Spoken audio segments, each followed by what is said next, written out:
Assalamualaikum warahmatullahi wabarakatuh.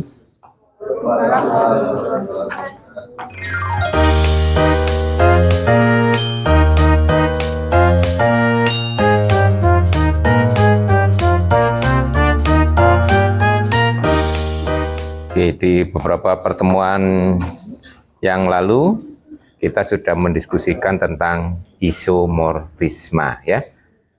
Isomorfisme, masih ingat apa definisi isomorfisme? Halo, definisi isomorfisme.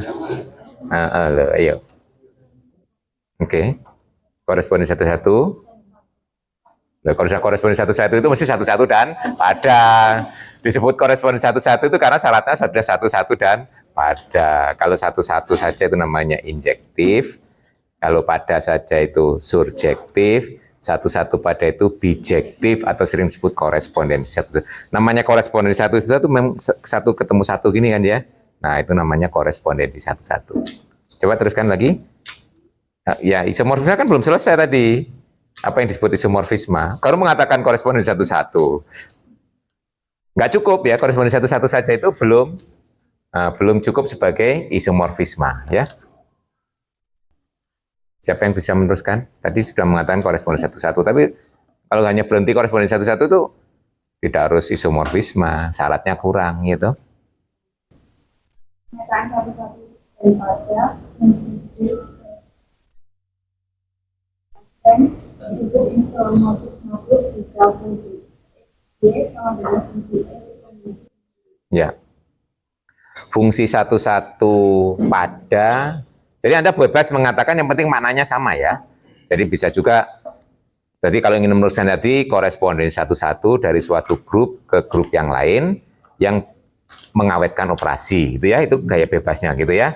Nah, tapi Anda nanti bisa mengawetkan operasi itu apa sih maknanya, gitu. Anda bisa mengatakan dengan bahasa yang lain ya. Boleh detail, segala simbolik ya. Fungsi satu-satu pada dari grup G ke grup G garis misalnya ya. Disebut isomorfisme jika Fxy sama dengan Fx Fy untuk semua X dan Y di G. Nah, ini cara menyampaikan suatu definisi, suatu pemahaman terhadap konsep, suatu pengertian tuh kita bisa menggunakan bahasa kita sendiri. Anda bisa menggunakan bahasa yang mungkin lebih mudah Anda pahami. Jangan menghafal gitu ya. Hafal. Jadi memang pertama membaca, dipahami, kemudian renungkan, masukkan ke dalam pengertian Anda itu dalam bahasa Anda sendiri gitu ya. Jadi nanti kalau recalling cepat, kalau hafalan Anda kan cenderung ingin membuat persis seperti yang Anda baca ya. Nah itu berat memang ya. Hafal rumus jadi boleh, itu untuk mempercepat pekerjaan. Tapi bukan berarti kalau kita tidak hafal rumus nggak bisa bekerja gitu loh ya. Nah begitu. Hafal itu boleh dalam rangka mempercepat. Tapi kalau lupa, bukan berarti kita harus berhenti bekerja gitu ya. Nah di matematik cuma perlu proses, perlu waktu yang lebih lama gitu kalau tidak hafal gitu aja kan. Jadi kalau ada definisi itu jangan dihafal ya. Anda harus bisa mengungkap kembali dengan bahasa yang lebih mudah Anda ekspresikan gitu ya. Pengertiannya banyak sekali ya itu pemahamannya. Oke. Nah di situ ada banyak hal yang terlibat yaitu fungsi, kemudian satu-satu pada reserve operasi ya. Nah, kemudian fungsi satu-satu pada itu satu paket. Karena sebelum kita mengenal grup, sudah mengenal fungsi yang bersifat satu-satu bersifat pada. Nah, begitu mengenal grup, baru fungsi satu-satu pada tadi ditambahi sifat, nah reserve tadi mengawetkan. Jadi kalau kita ingin membahas pada grup secara umum, gitu ya, nah tidak harus terlibat pada spesifikasi fungsi tertentu, berarti nanti kita bisa mengabaikan sifat satu-satu dan pada ya. Karena satu-satu pada itu sebenarnya kan sudah ada walaupun kita belum bekerja dengan grup. Sebenarnya yang melekat dengan pembicaraan grup adalah preserve operation-nya, ada ya, mengawetkan operasi. Nah, akhirnya ini coba kita generalisasi. Kita mengabaikan satu-satu pada.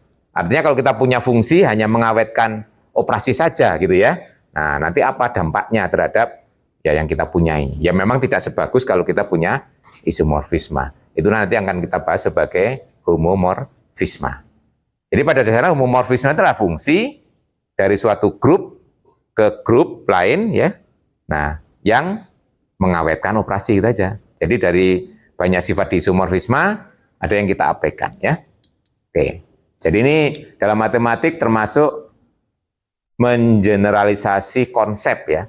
Jadi di matematik itu kalau syaratnya dikurangi, berarti konsepnya menjadi lebih umum. Artinya barangnya semakin banyak, gitu ya. Nah, kalau sifatnya banyak, barangnya semakin sedikit ya. Kalau sifatnya kita tambahi, kita perbanyak. Itu nggak hanya di matematik, dalam kehidupan sehari-hari itu juga terjadi ya. Misalnya saya mau beli mobil, yang penting mobil, ya sudah banyak pilihannya ya. Nah, tapi begitu mobil kita merek tertentu sudah mulai kecil ya, akhirnya nggak bisa datang ke semua showroom gitu ya. Nah, merek tertentu, kemudian jenis tertentu udah mulai lagi mengecil ya. Nah, kemudian jenis tertentu kita ambil yang matic lah, semakin sedikit lagi peluangnya ya. Kemudian nanti yang matic terus yang CC-nya gede, nah udah mulai lagi ya. Nah, mirip itulah kira-kira ya. Nah, dalam proses generalisasi.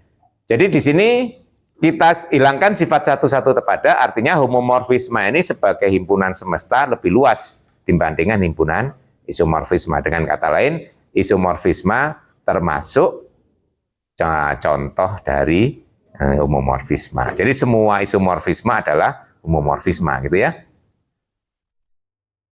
Nah, jadi itu. Nah, ini jadi akhirnya diberi nama khusus ya. Karena kita punya homomorfisme, kalau isomorfisme kan paket, berarti seolah-olah homomorfisme satu-satu dan pada. Nah, kemudian sifat tadi kita preteli satu-satu kan ya. Nah, kalau homomorfisme saja diberi satu-satu, kita sebut monomorfisme gitu ya. Kemudian homomorfisme diberi sifat pada, epimorfisme. Baru kalau satu-satu dan pada menjadi isomorfisme. Jadi variasinya semakin banyak gitu ya pilihannya ya. Nah ini, jadi kita berbicara homomorfisme, variasi yang kita diskusikan semakin banyak. Nanti kita bisa mencari contoh homomorfisme yang tidak satu-satu, tidak pada. Kemudian monomorfisme yang bukan epimorfisme, ya toh. Epimorfisme yang bukan monomorfisme, ya toh. Kalau epimorfisme yang bukan isomorfisme ya nggak mungkin. Ya bisa lah gitu ya, yang bukan satu-satu. Tapi kalau isomorfisme bukan epimorfisme nggak ada ya. Nah, kalau isomorfisme pasti epimorfisme ya. Nah, jadi kita bisa memilah-milah nanti. Jadi ini dalam rangka memang orang memperumum suatu konsep itu untuk mendiferensiasi cara belajar ya. Semakin banyak yang dipelajari ya. Kalau hanya isomorfisme itu ya, hanya satu bagian dari sekian banyak gitu ya. Nah itu memang orang itu ingin belajar semakin banyak. Nah, makanya konsepnya di generalisasi. Nah, saya berikan beberapa contoh ya. Nah, nanti contoh di buku juga banyak ya. Ini, nah contoh yang ya ini setiap isomorfisme adalah homomorfisme ya jelas ya.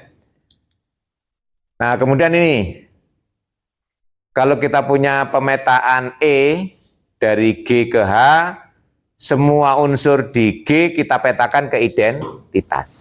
Ya. Kebayang? Berarti ini namanya pemetaan apa kalau dalam secara umum? Pemetaan konstan. Fungsi konstan, masih kan ya?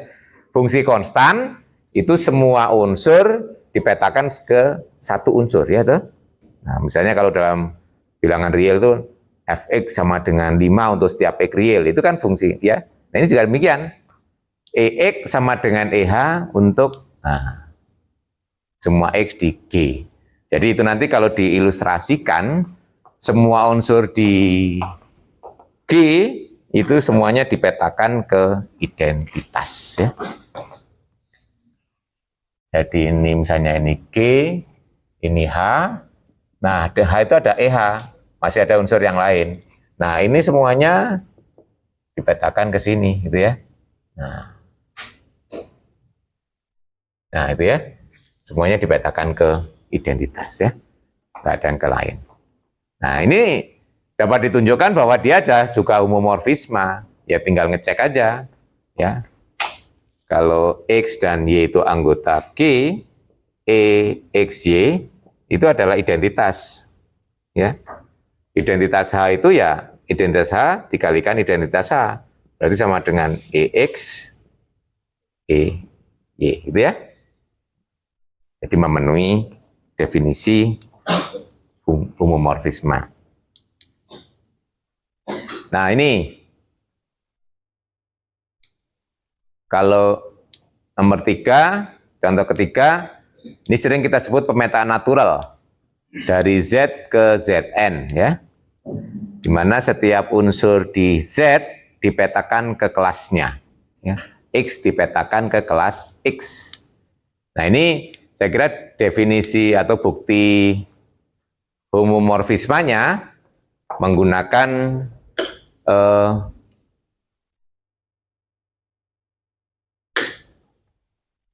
mulai mendung, ya.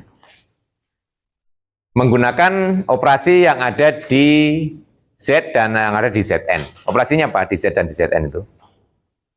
Apa? Tambah, ya. Di Z tambah bilangan, di Zn tambah modulo N, ya toh? Ya. Jadi kalau kita ambil dua unsur di Z, ya nomor 3 itu ya, kalau X dan Y itu unsur di Z, berarti kita akan cari peta dari X ditambah Y, gitu ya. Peta dari X ditambah Y ya, kelas dari X ditambah Y per definisi, ya. Nah, kelas dari X dan Y sesuai dengan definisi operasi yang ada di kelas ekivalennya di Zn, berarti kelas X ditambah kelas Y. Berarti akan sama dengan ini peta dari X ditambah peta dari Y, ya. Nah itu berarti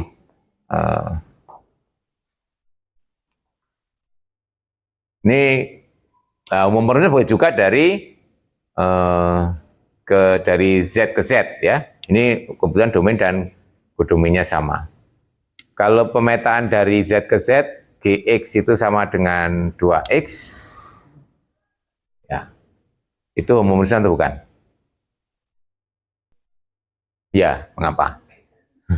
Ya tinggal diperiksa apa? Apakah Gx tambah Y itu sama dengan Gx tambah Gy, gitu aja kan?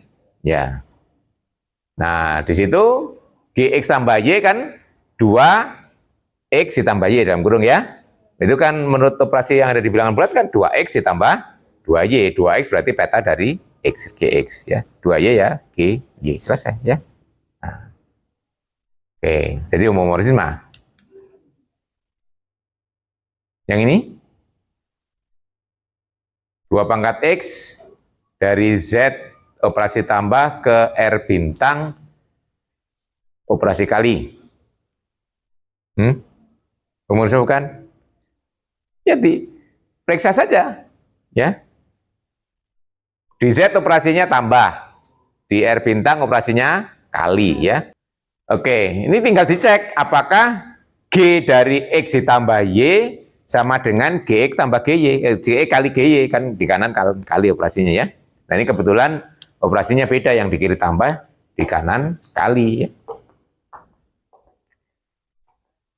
Nah itu, kalau saya punya X dan Y di Z, nah Gx ditambah Y sama dengan 2 pangkat X ditambah Y, itu berarti sama dengan 2X, 2Y. Ini kan sama aja dengan Gx, G, Y, selesai, ya.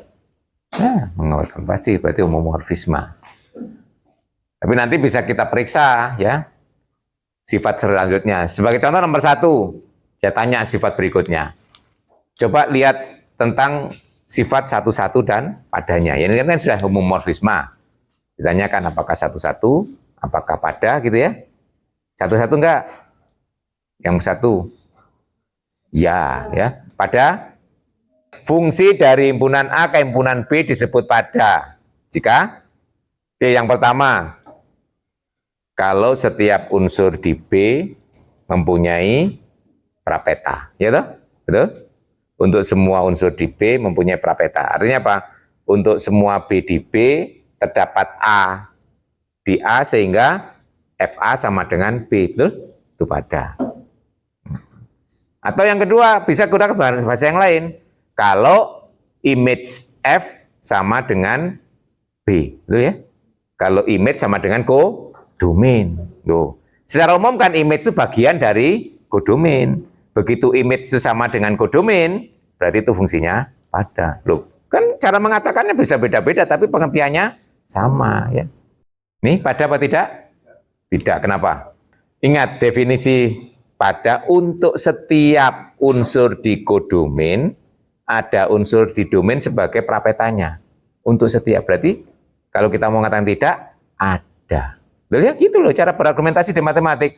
Berarti ada unsur di kodomain yang tidak mempunyai prapeta. Kalau membuktikan ada bagaimana? Contoh gitu loh ya, ada kok ya. Nah ini loh barangnya gitu. Ya sebut aja. Bagi contoh apa? 1. Ya. 1 itu kan berada di kodomain. Karena kodomainnya Z kan. Nah, adakah bilangan bulat A sehingga GA sama dengan 1? Ada nggak? Nggak ada. Kenapa? Ya. Nah, gitu. Kalau tanya kenapa lagi, Anda harus bisa menjawab ya. Nah, andaikan ada. Gitu kan biasanya kalau kita mau berargumentasi, andaikan ada A sehingga 2A sama dengan 1, 2A itu bilangan genap, 1 bilangan ganjil. It is impossible. Ya toh? Berarti 1 itu bisa ganjil, bisa genap. Kan nggak boleh ya. Nah, karena ganjil genap itu partisi ya. Jadi dia harus mengakui salah satu. Oke, berarti yang 1 ini adalah monomorfisme tetapi bukan epimorfisme. Jadi ya bukan isomorfisme akhirnya kan ya. Nah, oke yang nomor 2. Antara 1 pada yang terpenuhi yang mana? Atau dua-duanya nggak terpenuhi? Ya. Kalau Anda tidak bisa itu gimana caranya belajar matematik itu? Pakai ilustrasi, special case, ya, kasus khusus, ya, atau digambar, itu kan strategi-strategi ya, diilustrasikan, dioret-oret itu, bukan begini aja gitu ya. Nah, belajar matematik nggak bisa dilamunkan gitu ya, harus action, Anda coret-coret itu ya. Nah, makanya kalau sedang belajar matematik bawa buram yang banyak ya.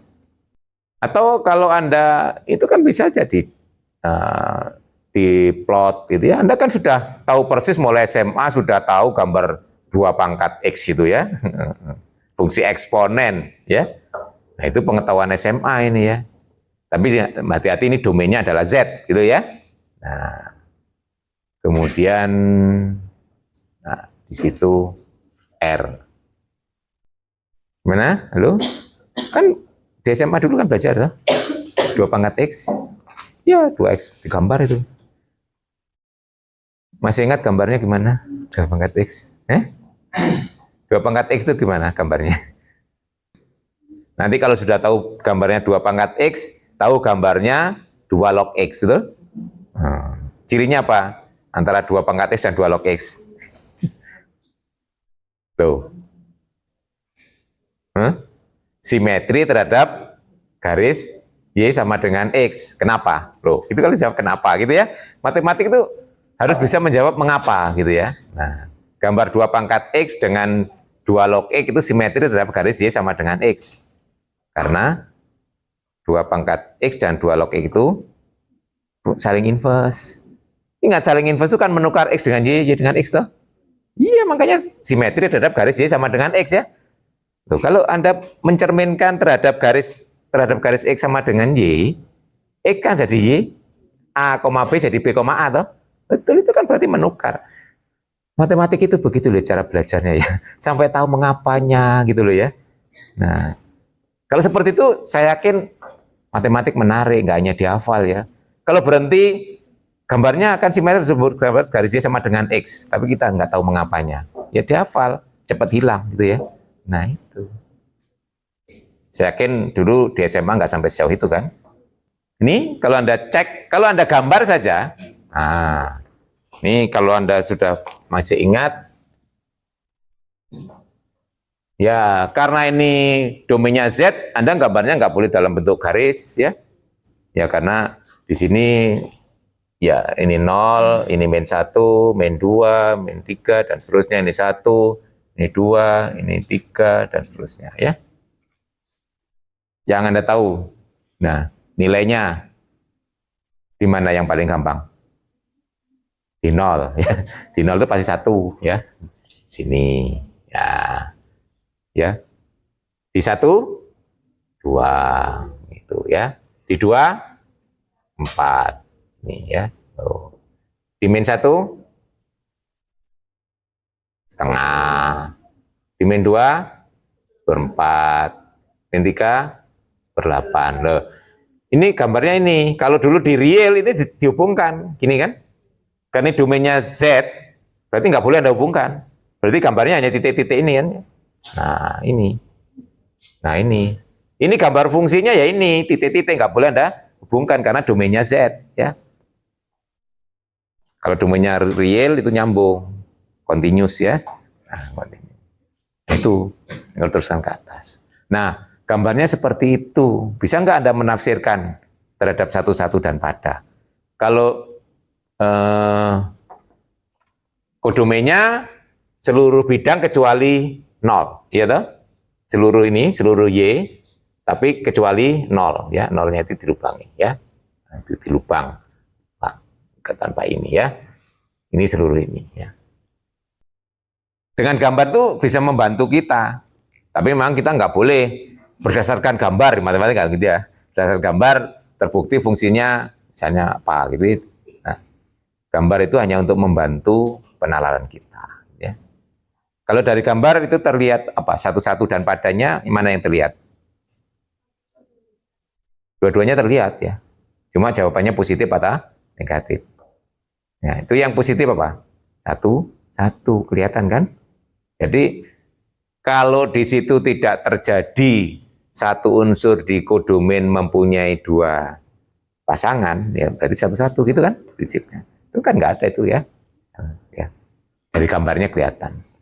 Nah, kemudian kalau kita lihat daripada, itu jawabannya negatif ya kan? Sebagai contoh di sini. Ya. Ini kalau kita mappingkan ke sumbu Y kan hanya yang dapat pasangan kan hanya ini, ya toh? Ini, terus ini di sini, ini di sini, ini di sini ya. Nah, yang nggak saya titik itu kan nggak punya pasangan kan? Iya, berarti tidak pada, ya kan? Itu cara mengatasinya. Nah, ingat ya, membuat gambar itu bagian dari strategi memecahkan masalah ya. Nah, kita dapat ide, walaupun nanti buktinya harus kita tulis ya. Nah, tidak pada, gampang ya, cari aja yang nggak punya pasangan ya. Ya, jadi nomor 2 juga satu-satu tapi tidak pada. Nanti kalau kita kembali ke contoh ini, nah ya, contoh yang tadi yang belum ke soal, ini, kalau ini jelas isomorfisnya satu-satu pada. Kalau ini yang kunci yang ini,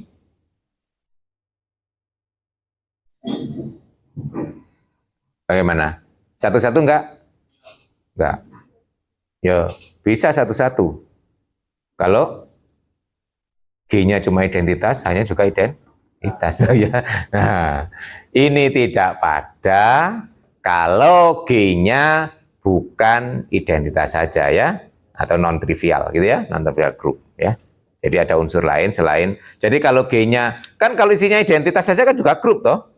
Ya, jadi kalau G-nya isinya identitas saja, hanya identitas, kan boleh dibuat ya.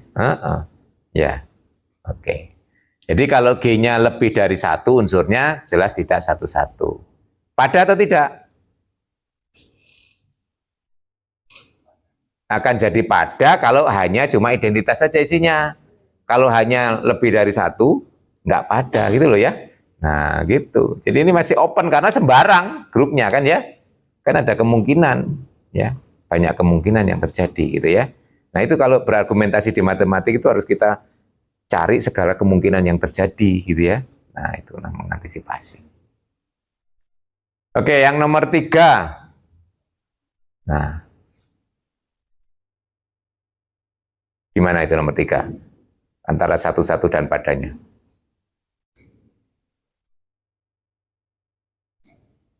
Nah, seperti ini kalau Anda nggak bisa membayangkan secara umum, buat kasus tertentu.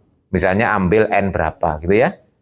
Nah, N3, N4, N5 gitu ya. Nah gitu. Dari situ nanti akan Anda mendapatkan ideas ya, untuk secara umum. Ya. Di Di matematik itu begitu salah satunya. Itu namanya kita work by cases ya, bekerja dengan kasus. Ya, bekerja dengan kasus tertentu boleh ya. Nah, atau special case itu ada juga yang mengatakan work use special case ya. Sebenarnya kita mau membuktikan secara umum, melihat secara umum N ya, tapi kita bekerja dengan N tertentu ya. Special case ya, kasus khusus. Dari situ harapannya ada muncul ide gitu ya.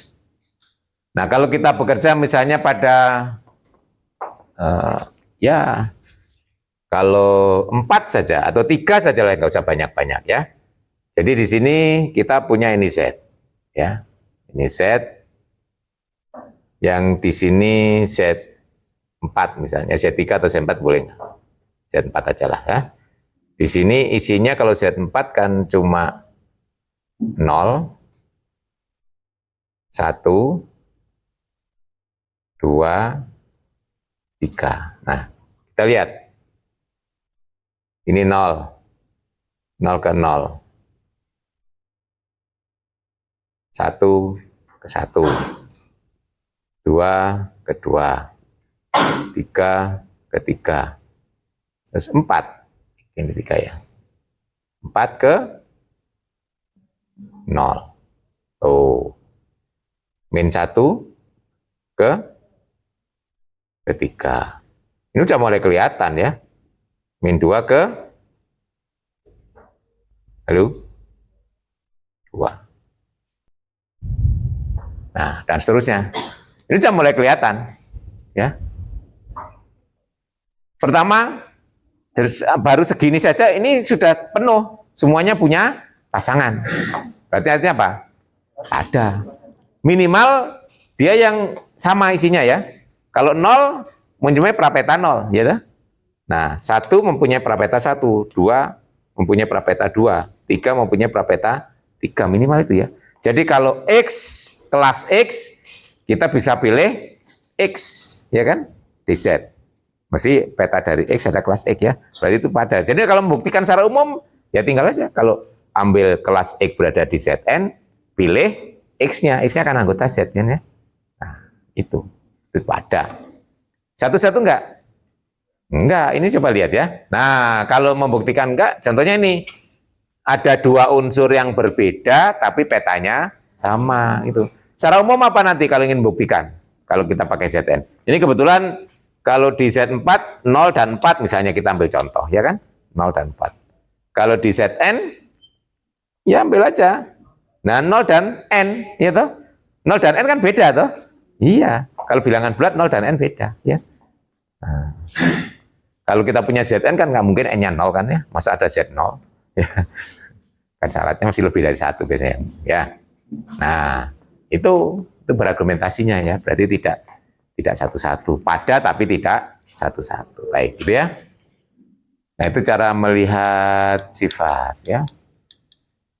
Ya, nanti ini hampir sama, nanti bisa dicek. Nah, ini sekarang sifatnya bagaimana? Sebelum kita lihat ini, kemarin di pengantar sudah saya sampaikan. Dari isomorfisma ke homomorfisma itu kan dikurangi sifatnya, gitu. Dihilangkan sifat satu-satu dan pada. Jadi sifat yang nanti dipertahankan adalah sifat kalau di proses verifikasinya tidak menggunakan satu-satu dan pada. Jadi sifat-sifat di isomorfisma yang Anda lihat ya, proses pembuktiannya itu tidak menggunakan satu-satu pada, pasti itu nanti bisa dibawa ke homomorfisma. Artinya pembuktiannya hanya menggunakan sifat preserve-nya saja kan. Contohnya ini. Nah, coba lihat cara pembuktian sifat ini. Ini kan kemarin di isomorfisme ada kan ya. Nah, Anda bisa lihat pada proses pembuktiannya tidak melibatkan sifat satu-satu dan pada, hanya menggunakan preserve-nya saja. Nah, jadi seperti itu langsung bisa ditarik ke sini. Homomorfisme. Saya memberikan contoh aja gitu ya. Ini sifat yang dari isomorfisme langsung kita bawa ke homomorfisme. Buktinya bagaimana? Persis yang ada di isomorfisme gitu loh ya. Karena tidak melibatkan satu-satu dan pada gitu. Nah, nanti berarti sifat-sifat yang ada di isomorfisme kalau tidak melibatkan satu-satu pada langsung bisa ditarik ke sini. Anda tinggal lihat aja buktinya apakah menggunakan sifat satu-satu pada atau tidak ya. Walaupun di kalian juga sudah di list nanti sifat yang berlaku gitu ya di sini. Ya. Tuh. Oke. Kemudian diberikan pengertian himpunan tertentu. Nah, karena tadi peta dari identitas pasti identitas itu berlaku kan ya. Nah, jadi kita punya apapun homomorfismenya, peta dari identitas adalah identitas. Nah, artinya apa? Kalau kita kumpulkan semua unsur yang dipetakan ke identitas, pasti ada anggotanya ya. Makanya perlu kita definisikan. Itu ada kemungkinan bisa cuma satu, bisa lebih dari satu. Contohnya kalau yang konstan tadi semuanya dipetakan ke identitas ya. Nah, itu yang nanti kita sebut dengan himpunan kernel ya. Kernel. Jadi kernel di sini adalah himpunan unsur di domain yang dipetakan ke identitas. Nah, nanti bisa kita identifikasi. Nah, nanti homomorfisme yang tadi yang di atas-atas tadi bisa kita periksa kernelnya. Nah, tadi yang ini aja yang sudah kita diskusikan. Yang nomor 1, kernelnya apa? Berarti nomor 1 ini adalah kernel G adalah unsur di Z yang dipetakan ke 0. Ya, 0, identitasnya yang ini 0. Jadi nomor 1 itu kalau kita lihat kernel G itu adalah X anggota Z, domainnya kan Z juga ya, sehingga G X sama dengan 0, betul kan ya? Nah, apa isinya itu? 0 saja, nggak ada yang lain kan? Nah, tidak ada lain. Kemudian yang kedua, nah, kernel G juga itu ya, G. Kosong. Tadi Pak Heri sudah mengatakan nggak mungkin kosong gitu. Minimal identitas ya, karena kita bisa punya tadi sifat tadi ya. Peta identitas adalah identitas. Jadi identitas itu pasti anggota kernel gitu ya. Nah, nggak mungkin kosong. Ini X anggota Z sedemikian hingga GX sama dengan berapa? 1. Nah, berarti 2 pangkat X sama dengan 1, berarti X-nya 0 saja kebetulan ya. Nah, kalau yang ini tadi, nah kalau tadi kita punya petanya adalah ini, dari Z ke Zn, apa kernelnya? Kan X anggota Z yang dipetakan ke kelas 0, ya toh? Kan gini, saya tulis dulu ya. Ya. Atau ini saya tulis X anggota Z. Ini kan berarti kelas X sama dengan kelas 0. Ya toh, petanya kan kelas X. Apa isinya? 0? Ya semua kelipatan N, betul? Oh. Ya. Tidak hanya 0 dan N, semua kelipatan N toh? Iya, 0 itu juga kelipatan N. Semua bilangan kelipatan N itu mesti sama dengan kelas 0 kalau diambil kelasnya, betul ya? Nah, ini berarti kelipatan N. Ya, ini sering ditulis dengan N Z ya. Tuh, NZ atau nanti boleh juga ditulis ini. NK di mana K-nya anggota Z, betul ya? Nah, semua kelipatan N itu mesti kelas 0 ya. Nanti contohnya banyak, kalau Anda ingin lihat banyak contoh di buku ya. Nih, nomor 2. Ya. R bintang. Nah, pemetaan dari GL2R ke R bintang. Ya. Nah, A dipetakan ke determinan A.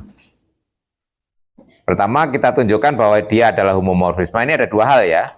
Jadi example di sini ada dua hal yang dilihat. Pertama, Anda melihat apakah homomorfisme atau tidak, ada bukti homomorfisme.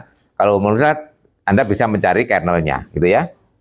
Ya, jadi yang nomor dua itu pemetaan dari GL2R ke R bintang. Matriks dipetakan ke determinannya, ya. Nah, itu. Jadi di sini saya sebut aja, ya fungsinya boleh Anda definisikan aja. Misalnya nomor 2 itu, ya, sebut F boleh, kalau saya sebut D aja. Nah, kenapa? Karena determinan ya. Fungsi D dari GL2R ke R bintang. Di sini operasinya perkalian matriks, yang di sini operasinya perkalian bilangan ya.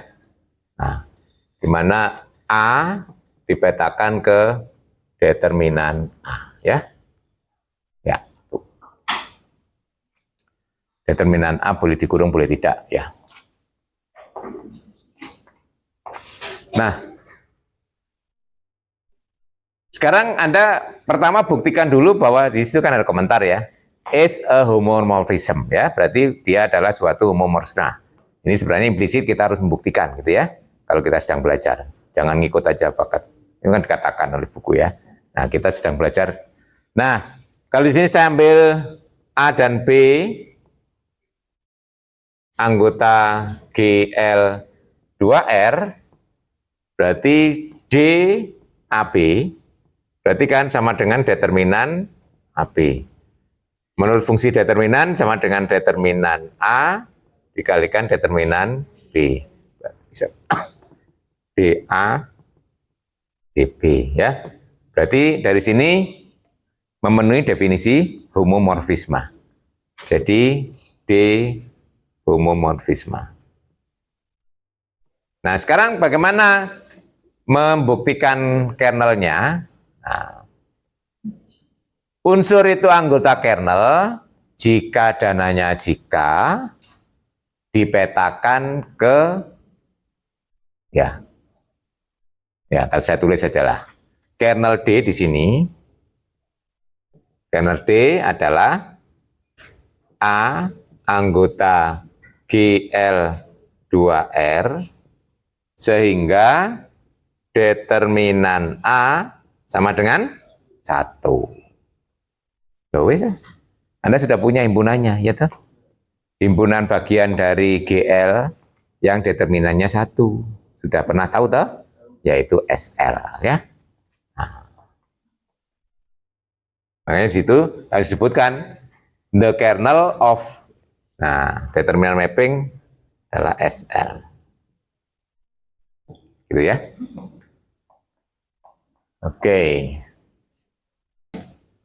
Kalau yang ketiga itu pemetaan dari R bintang ke R bintang Px sama dengan harga mutlak X ya.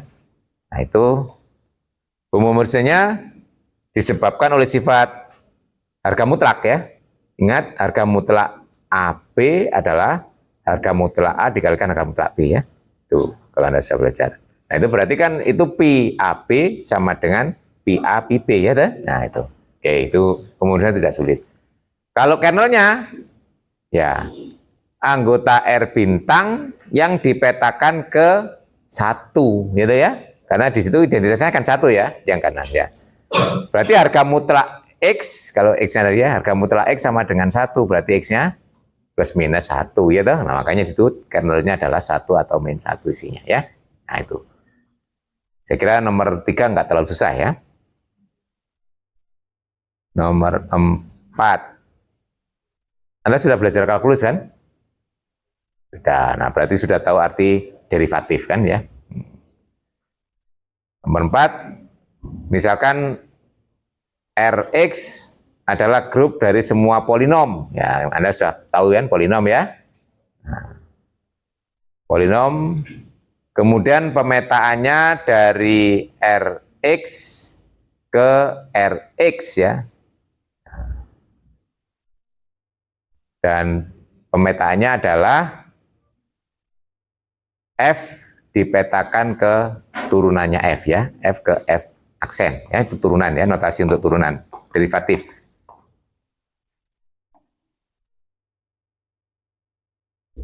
Nah,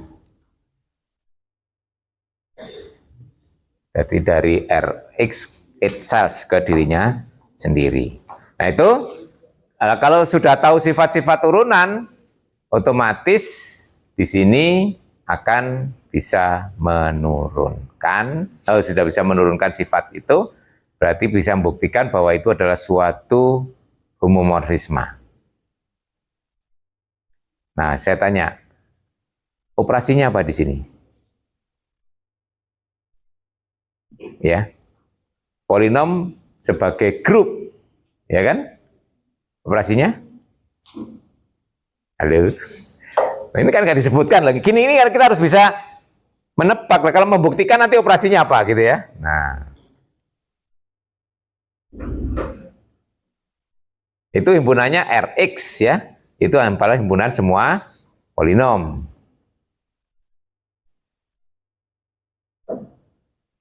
Apa operasinya? Di situ sebutkan gitu loh. Apa? Tambah ya. Kalau terhadap kali polinom grup bukan? Kalau terhadap kali grup bukan? Saya tanya polinom. Kan polinom itu Anda kenal kan ada operasi tambah, ada operasi kali kan di polinom. Kan Anda sudah biasa mengalihkan polinom juga kan, mulai SMA sudah mengalihkan polinom ya. Ya. Kalau terhadap operasi kali grup apa bukan? Ya apa bukan? Kenapa? Saya ngomong bukan atau ya gampang. Biasanya kan jelaskan gitu ya. Nah, penjelasan itu yang penting. Bukan grup karena identitasnya ada enggak? Ada, yaitu satu. Satu itu polinom kan? Iya. Satu itu identitas kan? Semua polinom kalau dikalikan satu tetap ya. Fx dikalikan satu. Nah, satu itu kan polinom konstan kan? Ingat ya. Fx sama dengan 1 untuk semua x itu ya, itu disebut simbol 1 toh. Nah, ini bukan grup karena tidak semua polinom ada inverse-nya. Tunjuk saja. X polinom kan? Apa inverse dari x? Ya enggak apa kok, enggak ada. Kalau Anda tahu itu kan berarti itu bukan polinom, ya kan? Ini kan seper x. X pangkat min 1. Pangkat min 1 polinom enggak? Bukan. Polinom itu pangkatnya harus non negatif, betul ya? 0 paling kecil. Pangkat negatif itu bukan polinom, gitu. Loh. Itu. Ingat polinom itu kan bentuknya itu ya. Fx sama dengan an x pangkat n ditambah an min 1 x pangkat n min 1 dan seterusnya terakhir sampai a0 ya toh. A1x A0 yang ada. Berarti itu artinya x pangkat 0 kan? Konstan. Enggak terus pangkat negatif ya, selesai ya. Itu. Polinom itu pangkat x-nya paling kecil 0 ya, 0 atau positif. Jadi kalau ketemu x pangkat negatif itu bukan polinom ya. Nah, makanya di sini tidak punya inverse ya.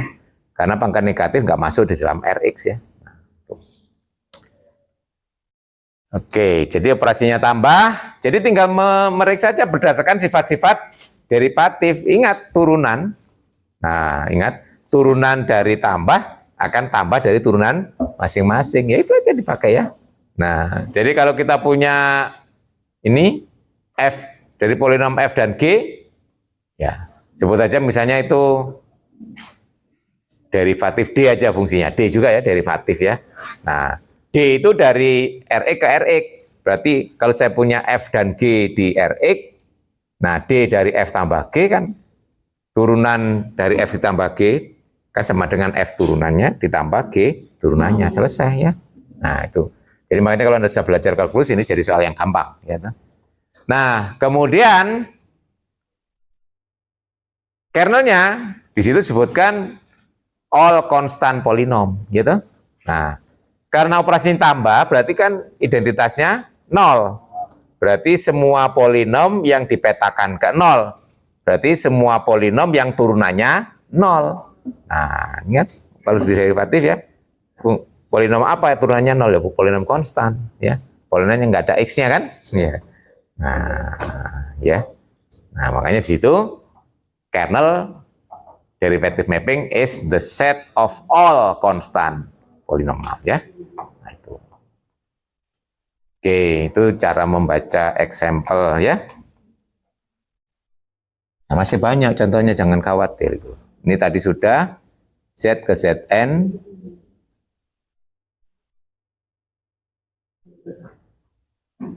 Ya.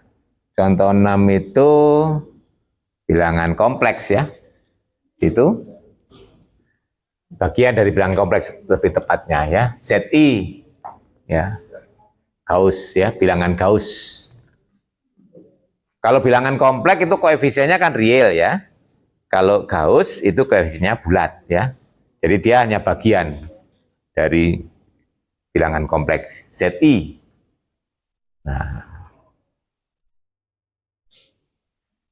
kemudian kalau diberi indeks n, Zn, berarti A dan B-nya berada di Zn ya.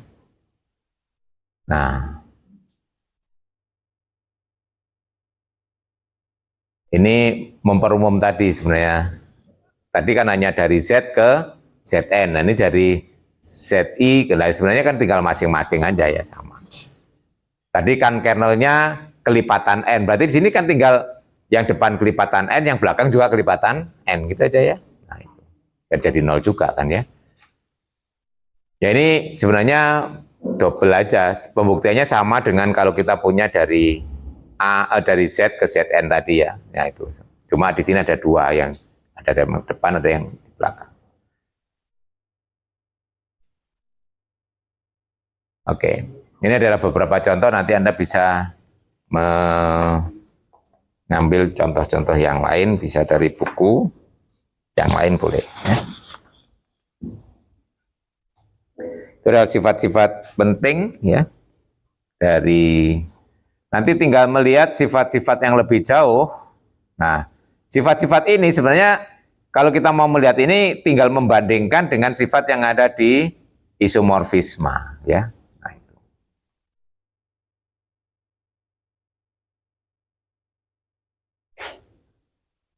Ini persis ya, ini tadi ya identitas ke identitas, ini persis yang ada di isomorfisme. Karena ini juga sama, ini nggak menggunakan sifat satu-satu pada, nomor 2 ini juga persis. Ya.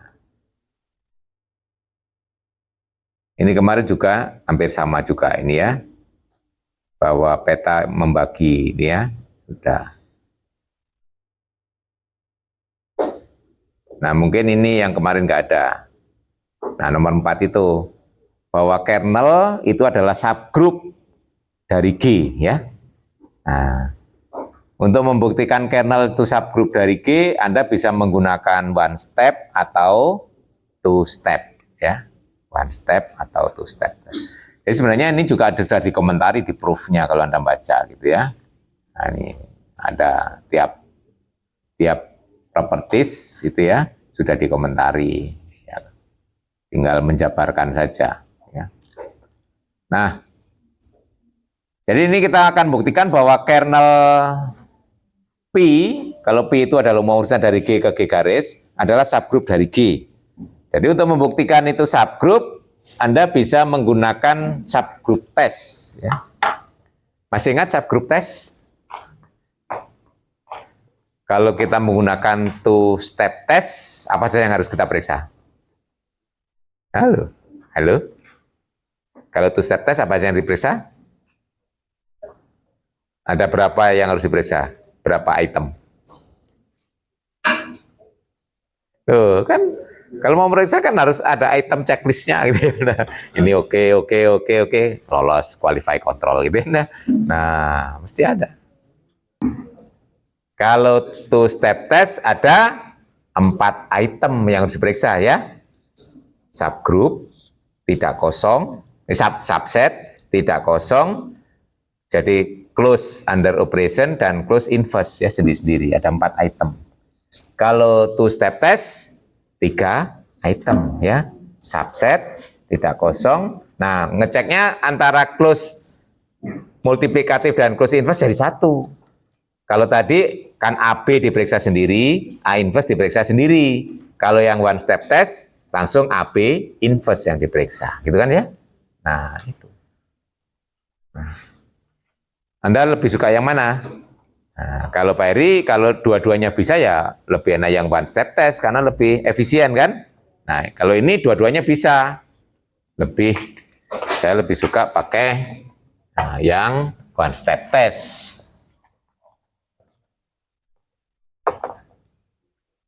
Nah, jadi pertama tunjukkan bahwa kernel P itu himpunan bagian dari G ya. G itu kan domain.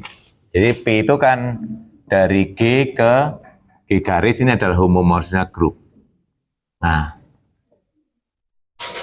pertama kita periksa klaim kernel P subset dari G.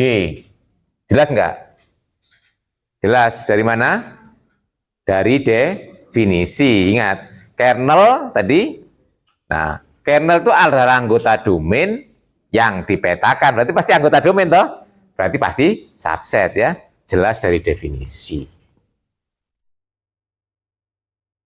Definisi kernel P ya.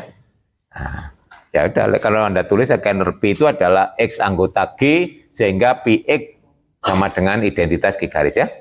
Ya, tuh. Yang kedua, tidak kosong. Nah, kenapa? Karena di sini P E G sama dengan E G garis, betul ya? Jadi EG anggota kernel P. Jadi kernel P tidak kosong. Loh, ya. Kosong dengan P yang sama simbol ini. Harusnya tegak ya yang P ya. Agak tegak. Ya miring juga ya kalau italik ya. Tidak apa-apa.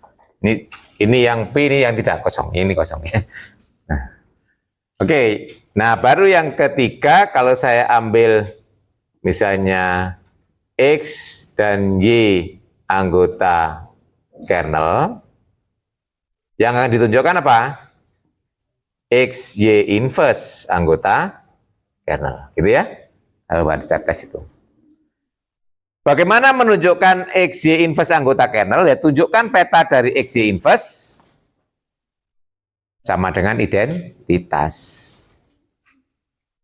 P, X, Y inverse. Karena ini homomorfisme, berarti sama dengan P, X, P, Y inverse ya. Ini PY inverse menurut sifat sama PY diinverskan, betul ya? Ini sama dengan PX, PY diinverskan di luar inverse-nya ya. Nah, ini karena X-nya anggota kernel berarti identitas. Ini Y-nya juga anggota kernel berarti identitas G garis inverse ya. Inverse-nya identitas kan juga identitas. Kali identitas juga identitas. Nah, ya. Karena PXY inverse identitas, jadi XY inverse anggota kernel. Oke. Semua syarat yang dibutuhkan, harus yang disyaratkan one step tester, penuhi. Menurut one step subgroup test, ya, lengkapnya gitu ya, one step subgroup test ya. Nah, kadang-kadang subgroupnya sering kita buang ya. One step test gitu aja ya. Sebenarnya one step subgroup test. Nah, kernel P adalah subgroup dari G atau subgroup dari domain, gitu ya. Nah, itu. Nah, sifat kelima itu mau mengatakan ada kaitannya antara peta suatu homomorfisme dan ini apa? Koset yang dibangun oleh kernel ya. Ingat ya. Jadi dua unsur itu apa? Sama petanya jika dia memberikan koset yang sama. Karena kernel itu kan subgroup, berarti dari kernel kita bisa membangun koset, ya toh? Nah, ternyata koset dari kernel itu ada kaitannya dengan peta, ya. Nah, itu ya tinggal menggunakan definisi koset saja.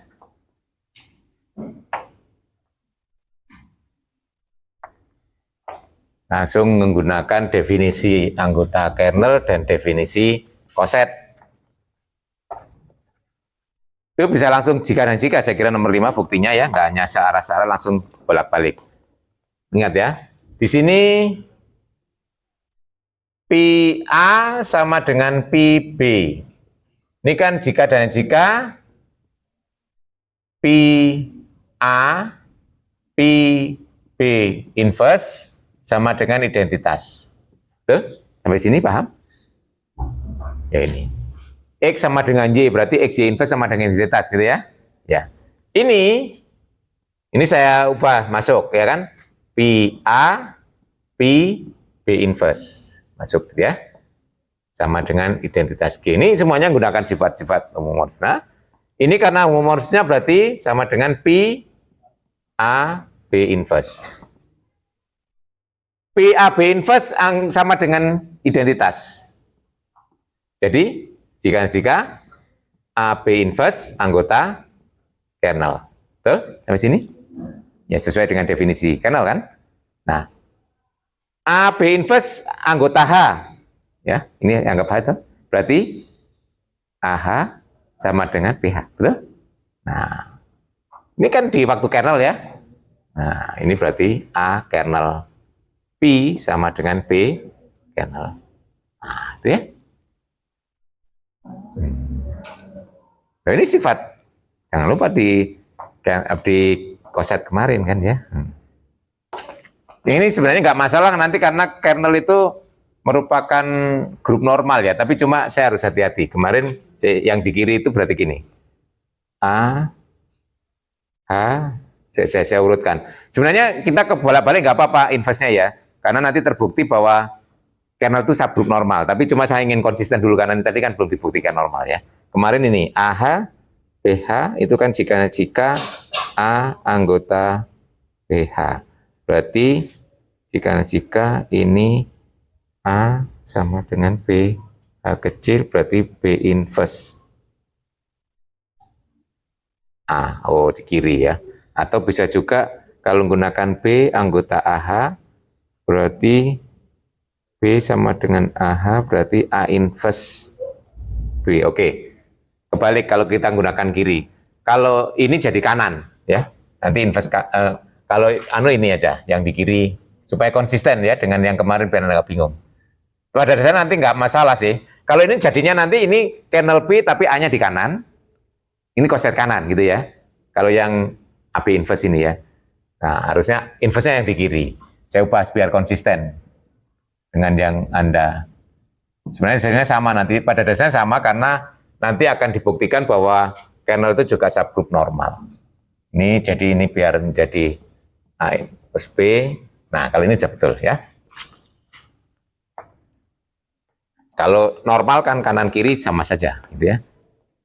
Nanti memang setelah ini bisa ditunjukkan bahwa kernel itu merupakan subgroup normal. Ya nanti untuk diskusi selanjutnya, ya. Yaitu pada saat kita akan mengerjakan itu ya. Oke, satu lagi sifat itu. Nah, nomor 6 simbol ini apa artinya?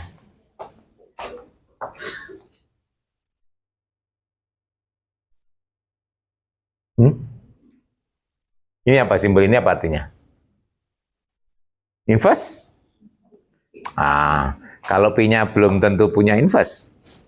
Kalau P-nya sudah isomorfisnya ya. Ini P-nya kan hanya diketahui homomorfisme. Nah, simbol itu secara umum artinya apa? Halo? Kalau fungsinya tidak harus punya inverse, simbolnya sama, tapi harus kita hati-hati bacanya, ya. Nah, kalau di fungsi sudah ada itu ya, tuh Anda berbicara fungsi dulu itu ya, di semester 1, ya. P pangkat min 1 G X, G aksen X itu adalah prapeta, betul ya? Oh, nih. Jadi kalau ini ada dipetakan ke satu unsur. Nah, ya. Ini misalnya ini Y. Nah, himpunan ini ya.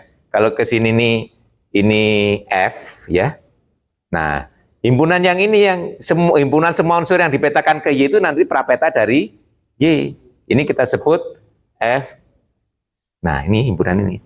Jadi by definition adalah kalau F-nya itu misalnya dari A ke B, ya, berarti adalah unsur di A, gitu ya, yang dipetakan ke Y, gitu ya. F X sama dengan Y, gitu loh ya.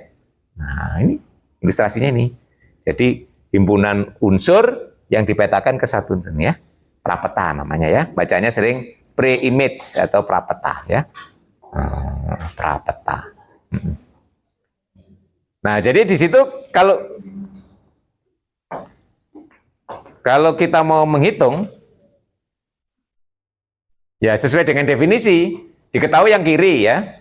Nah, hitung aja langsung sesuai dengan definisi ya.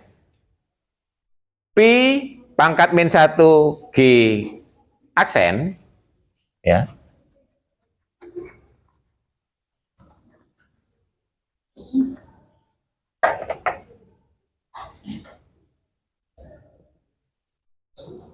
Menurut definisi kan sama dengan unsur anggota G ya. Jadi prapeta itu adalah X di G di domain yang dipetakan ke G aksen, betul ya? Jadi pi X sama dengan G aksen. Nah.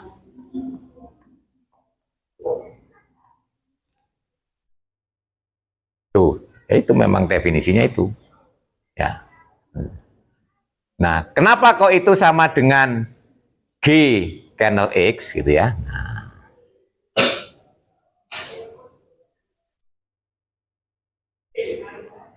PG diketahui PG sama dengan G. Nah, ya tinggal ganti aja tadi.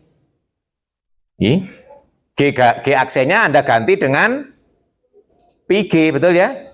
Terus digunakan sifat nomor 5 ya. Nah, di sini X anggota G sesuai dengan P.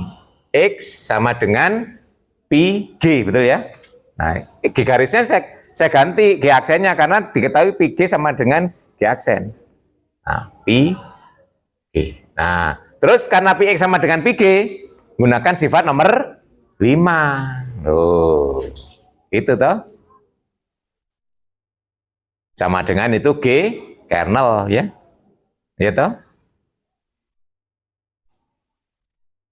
Jadi ingat bahwa PX PA sama dengan PB jika A kernel P sama dengan B kernel P ya.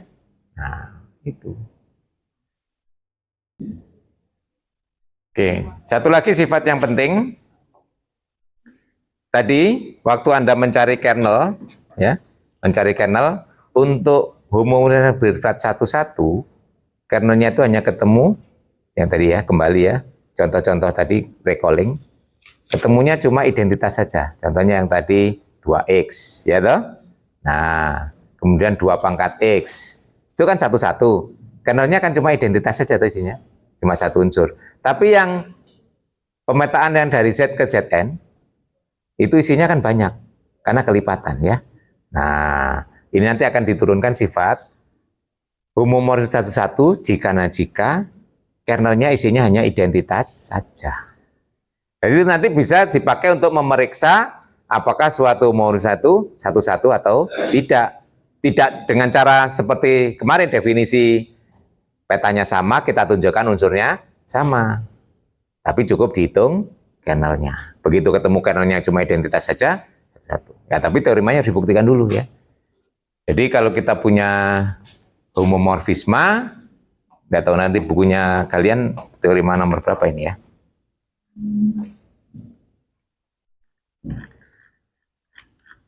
Nanti sifat ini pengembangan lagi Anda pelajari lebih jauh ya. Nah ini, yang penting dari sifat nomor 10 ini ya. Nah ini sebenarnya ada 2 sifat. Nah, P onto dan kernel P sama dengan 0, maka ini adalah suatu isomorfisme. Jadi ini kalau ontonya kan sudah. Jadi sebenarnya isomorfisme itu kan onto dan satu-satu, ya toh, onto itu pada ya, onto itu pada. Jadi sebenarnya ini mau mengatakan satu-satu itu jika kernelnya itu adalah identitas saja, ya. Nah itu saya sendirikan saja biar nanti kalau sudah tahu sendiri itu bisa tinggal digabung. Jadi kalau saya punya ini P itu dari G ke G garis, ini adalah homomorphisme group. Nah baru P ini adalah satu-satu jika dan jika kernel P itu isinya cuma identitas G saja, ya. Nah itu mau saya eksplisitkan sendiri aja ya sifatnya. Karena nanti memeriksanya kadang-kadang kan kita nggak harus memeriksa dua-duanya gitu ya. Nah, kalau pada jelas image-nya dibuktikan sama dengan kodomain itu lebih gampang ya. Nah, ini cara lain. Nah, bukti ke kanan diketahui nih P-nya satu-satu. Kalau kita ingin menunjukkan kernelnya itu cuma ini, kalau identitas kan pasti ada anggota kernel ya. Kalau kita ingin menunjukkan ini, ambil sembarang unsur di kernel, tunjukkan dia pasti akan jadi identitas. Kalau ngambil sembarang ternyata jadi identitas, berarti isinya akan cuma identitas saja kan ya. Nah, berarti yang ke kanan ambil X itu anggota kernel P. Nanti tunjukkan X sama dengan identitas. Karena X anggota kernel, jadi P X itu sama dengan identitas G garis. Nah, padahal kita sudah tahu sifat secara umum, identitas G garis adalah peta dari identitas. Ini kan sama dengan peta dari identitasnya G. Betul? Nah, terus berarti kan saya punya Pi A sama dengan Pi B. Karena Pi 11 berarti A sama dengan B. Loh.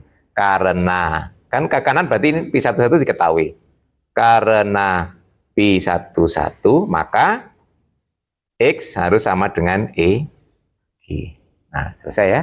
Jadi dari sini berarti kernel P sama dengan identitas G saja. Nah, sebaliknya, kalau isinya cuma identitas saja, kita akan tunjukkan dia satu-satu ke kiri, ya.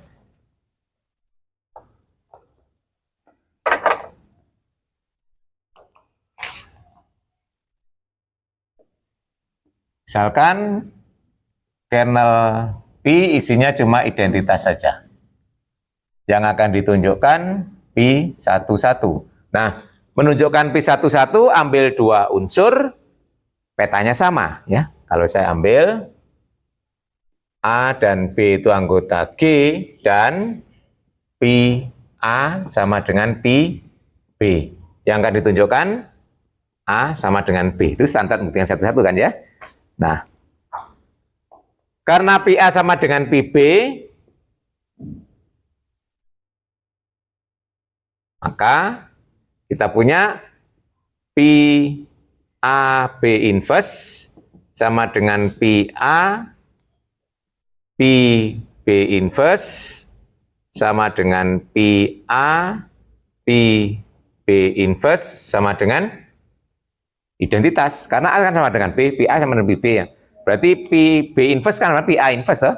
Berarti sama dengan identitas G garis. Betul sampai sini. Paham ya? Nah, kesimpulannya AB inverse anggota kernel. Betul? Kernelnya sendiri cuma isinya identitas saja. Betul? Jadi AB inverse harus sama dengan identitas. Jadi A sama dengan B ya. Nah, jadi kita mengambil dua unsur, petanya sama, ternyata unsurnya sama. Jadi Pi 11 ya. Jadi nanti teorema ini bisa kita pakai untuk menyelidiki apakah suatu homomorfisme itu satu-satu atau tidak.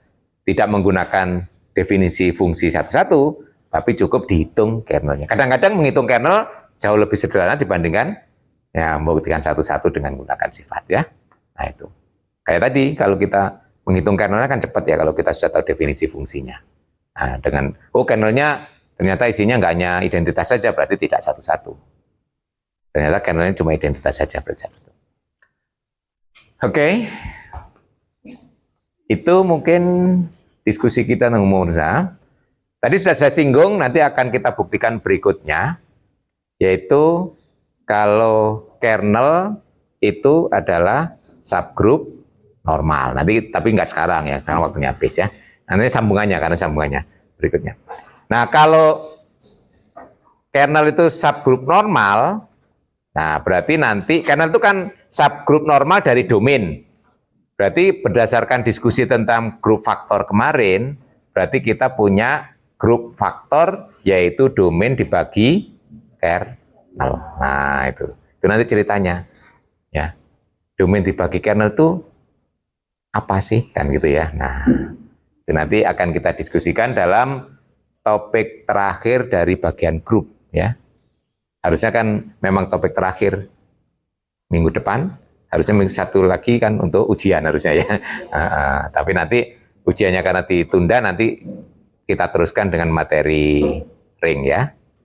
Materi terakhirnya adalah itu yang akan kita diskusikan.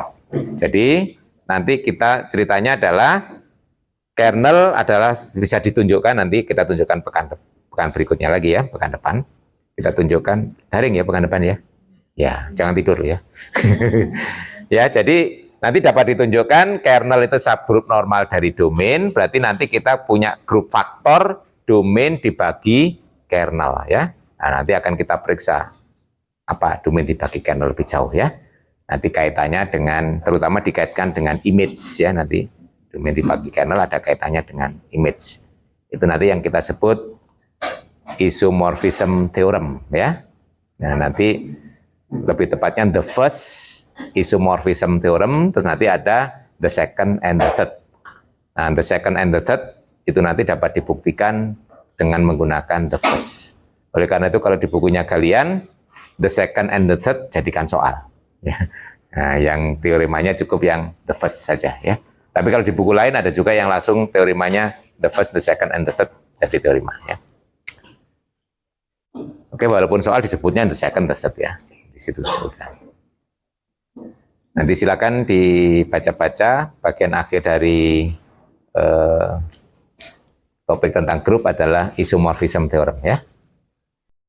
Ada pertanyaan?